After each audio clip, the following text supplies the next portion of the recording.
Hello, hockey skaters and goalies around the world, and welcome back to another edition of the Ride to the Rink. It's Lee with you today, and I got a pretty important topic here, one that was actually suggested from our Kids Play Hockey group from parents and kids. The question being, how do you be a good teammate or a good parent when you don't make the team that you want to make? Well, let me first start out by saying this. Regardless of what team you make, whether it's the team you've always wanted to make or you got shafted and you feel like you were wrong and are on the wrong team, you always need to be a good teammate and a good parent. And I think we do need to define a little bit about what that means. But before I do that, let me just talk a little bit, because I know we are at the time period of the season when you've most likely made a team, right? And look, it's always split, making the team you want to make versus the team you don't want to make. First off, let's start with the team you don't want to make. Let's say you got to a lower level or you didn't crack the lineup you wanted to be on.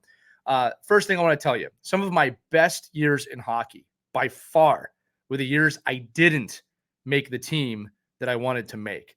And I think there's several reasons for that. One, my skill level was probably a little elevated for the teams I made. So it made the hockey probably a little bit more fun in that sense that, I was one of the controllers on the ice, I was one of the leaders on the ice. But also, I think I had a little bit more drive in those seasons. I wanted to prove people wrong.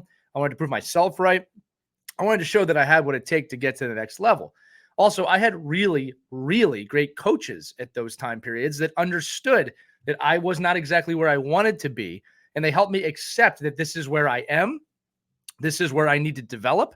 This is the position that I need to take on and learn as much as I can. I remember I had one coach, I'll never forget his name, Fred Snickeris, who would sit me down. And this is a team that I wanted to make a higher team that year, for an hour before every practice with a whiteboard, teaching me the game, teaching me the X's and O's.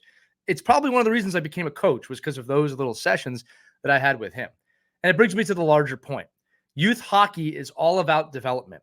And the way you approach your team as a team player and as an individual is going to dictate how you develop.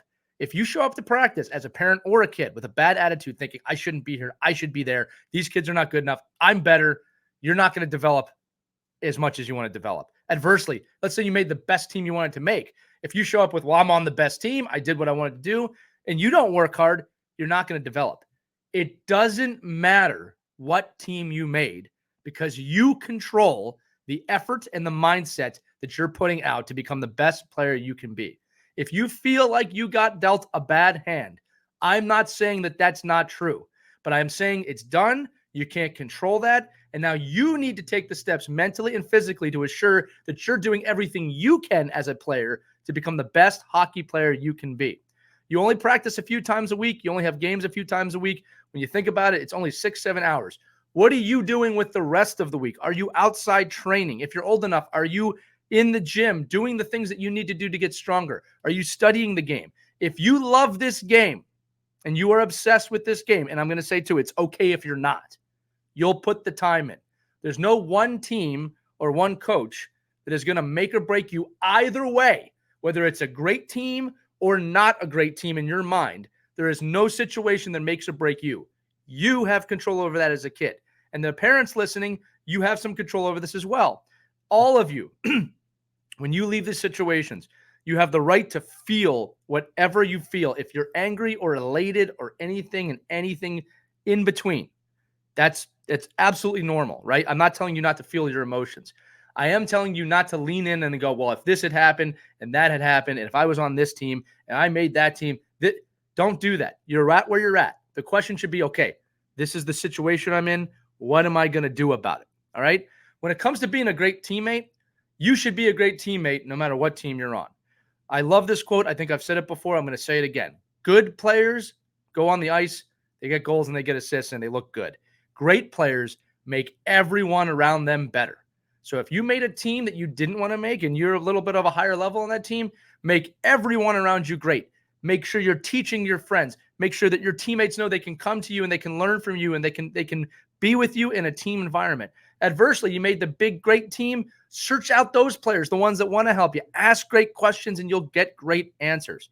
Parents, for you, because a lot of you ask me this as well, the more involved you get with the team, typically, the more you feel like you're included, the less time there is to commiserate. I'm not going to lie to you about that, right?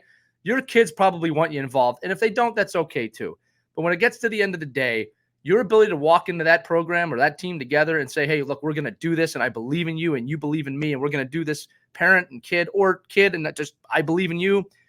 It's such an important part of it. I had such great support from my parents when I was playing, and parents, do not underestimate your role in supporting your child and supporting that they have the right to have a dream and supporting their play, right? If you spend all season, kid or parent, saying you deserve to be at a higher level, you deserve to be at a higher level, you're doing a disservice. If you think you deserve to be at a higher level, what are the actions you need to take off the ice, on the ice, to get to the higher level? What can you take from the team you're on now to learn to get to a higher level? All right. It's easy when you're not the top kid on the team because you're learning all the time, right? Again, if you're on a big team, a great team, I can keep going back and forth because the answer is always the same. What can you take from that team to become better? So again, I know a lot of you made teams. I know a lot of kids that are very happy. I know a lot of kids that are very upset. And I'm telling you, your ability to be a great teammate has nothing to do with what team you've made. Nothing. You're a great teammate all the time, or you're not. That's just the way that is. Number 2, perception. Feel what you feel. I cannot reiterate that enough. You have the right to feel, but do not let those emotions control you. You need to control them. If you think you deserve to be on a better team, prove it. Take this season and become a better player. Find the work ethic off the ice that's going to get you to that next level.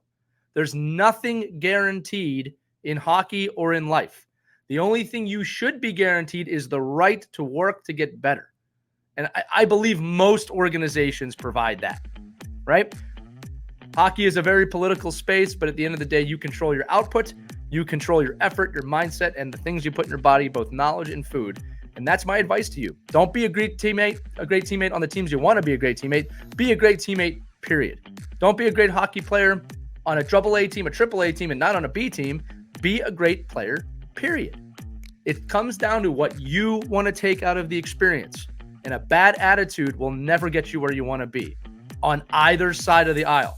With that said, a great attitude, an educational attitude, an open mindset, a learning mentality, not a fixed mentality, that's going to help you grow. At the end of the day, no matter where you're at, your ability to develop into the best hockey player you can be is largely on you, kids, and the time you put in. And it also is dependent on making sure that your coaches know that you're interested and you want to learn. Okay? So take the time, no matter where you're at. I want you to know, I believe in you. I want you to have a great season, no matter where you're at. Unfortunately, not every season can be perfect and be the most wonderful thing in the world, but every season can be a learning opportunity. And the culmination of all those youth seasons, the good, the bad, and the in-between, is what makes you a complete player, a complete athlete, and the most important, a complete person, which is the most valuable thing, parents, I'm talking to you, that you can get out of this game. The ROI on youth hockey is you become a great person that can step into that real world one day and become a great leader, a great teammate, all the things I talked about, and someone who's going to work hard for the betterment of the team. So even if you don't feel like that's happening to you right now, that's within your control to get that best out of you with that. Okay? So that's what it is. Remember, I believe in you. You need to believe in you too. I'm wishing you the absolute best season no matter where you're at. And we'll continue here the entire offseason with you on the Ride to the Rink. This has been Lee Elias. We'll see you next time. Skate on, everybody, and enjoy the summer. We hope you enjoyed this edition of Our Kids Play Hockey. Make sure to like and subscribe right now if you found value wherever you're listening, whether it's a podcast network, a social media network, or our website, ourkidsplayhockey.com.